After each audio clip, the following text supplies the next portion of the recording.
به نام خدا. سلام به همه شما عزیزای دل. خوش آمدین به اولین ویدیوی کانالم. خیلی خوشحالم که اینجایین و قراره کنار هم چیزای خوبی یاد بگیریم. حرفای قشنگ بزنیم و حال دلمان را بهتر کنیم.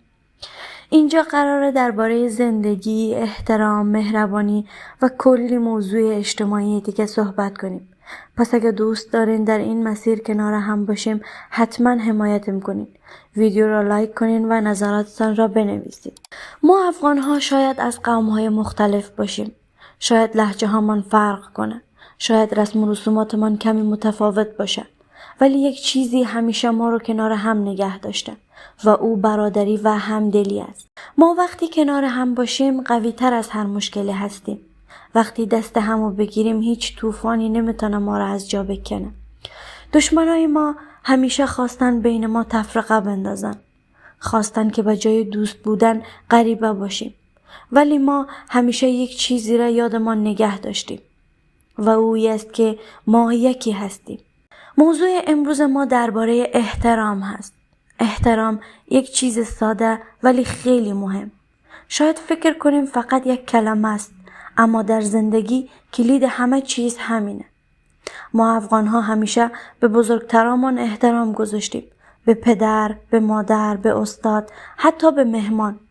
این یک بخش از فرهنگ ماست. یک چیزی که ما را از بقیه متمایز میکنه. اما احترام فقط برای بزرگتران نیست.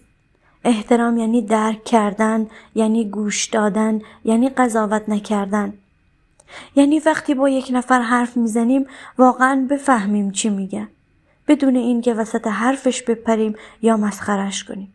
احترام یعنی اگه یک برادر، یک خواهر، یک دوست اشتباه کرد، آرام و با مهربانی راه درست را نشانش بدیم.